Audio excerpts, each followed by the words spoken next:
Good morning, everyone. I'm here at the Western Wall. This week's Torah portion is Maaseh, the last portion of the book of the Midbar, which is the end of the book of the wilderness of the Jewish people's journeying for 40 years in the desert. And in the last Torah portion, the Torah recounts all the journeys and all the resting places, all the encampments, all 42 locations that they journeyed from the land of Egypt to the land of Israel. And the Baal Shem Tov says that this is not just a story that happened 3,300 years ago, but it's the story of every one of our lives. You see, the word Mitzrayim means Egypt. It's a geographical place.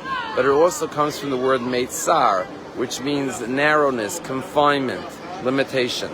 And the Baal Shem Tov says every one of us travels from Egypt, from Mitzrayim to the land of Israel. And from Egypt to Israel in our personal lives. We leave the Meitzar, Mitzrayim, the confinement, the narrow straits of the birth canal of our mother's womb.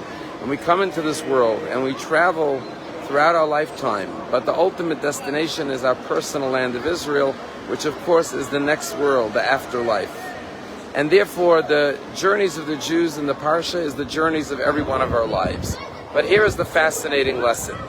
Throughout the 42 encampments, not all of them were met with blessings and success. Some of them were met with failure, with disappointment, with setbacks, with hardships, even with sins.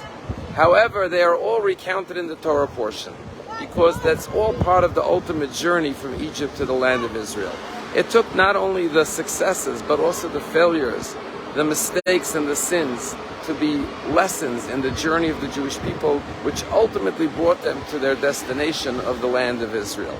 And so too in our personal lives, as we go from our personal Egypt to the land of Israel, the promised land, even when we are sometimes faced with challenging circumstances, disappointments and failures, we have to realize it's all part of our personal journey. And ultimately, what we learn and what we take from those experiences, our deepened understanding of ourselves and our connection to God and the life lessons that we take and the way we grow from the pain and the disappointments in our lives, ultimately all of that combined leads us to our personal promised land. Here at the Western Wall, one of my favorite spots is the tefillin booth run by Chabad. You could always see people all day long putting on tefillin. And I spoke to my friend here who runs the tefillin booth, and I said to him, how many pairs of tefillin do you put on here every day? And he said, in a good summer day, we could put on 600-700 pairs of tefillin with 600-700 tourists who come by to put on tefillin. When you come to the Western Wall, you realize your journey has brought you to the holiest place on earth, a place that pulsates with Jewish history for 4,000 years from the time that Abraham brought Isaac as an offering here at Mount Moriah, and God said, no, live and tell the story through Isaac, the story of the Jewish people. And every soul is aflame in this location. And even Jews who don't put on tefillin want to put on tefillin here at the Kotel. Matter of fact, last Friday in Israel, there was a story that went viral. There was a Chabad rabbi in Tel Aviv standing on a corner putting on tefillin with people.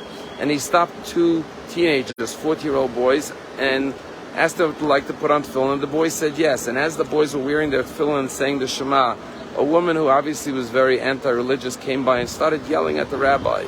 And it was all caught on video. And she said, you're not allowed to ask children to put on tefillin. It's illegal. You need their parents' consent. They're minors. And this went viral and it made it onto the Israeli news and TV. And there was a tremendous backlash. People from all different backgrounds saying the best thing for our children is to put on tefillin. Rather than spend more time on their smartphones and on social media, this is wonderful. The rabbi should be praised, not ridiculed. Well, the next Friday, a group of Israeli teens from Tel Aviv came to that location where that rabbi was putting on tefillin with people. And they said, we would like to open up a stand as well. They opened up a table and asked the rabbi to lend them a pair of tefillin. And these young boys started to ask people to put on tefillin next to the rabbi. This is the Jewish soul. This is the journey of the Jew.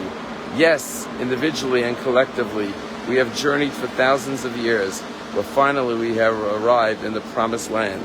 Let us that be an inspiration for all of us to discover our inner promised land. And even though the temple no longer stands, the foundation is eternal and lives on at this place, the holiness. Our walls sometimes are breached. Sometimes sin penetrates the walls of our being, but our soul, our foundation, is always intact. Always the Pintel Yid, the Jewish soul, and all of its holiness is always aflame.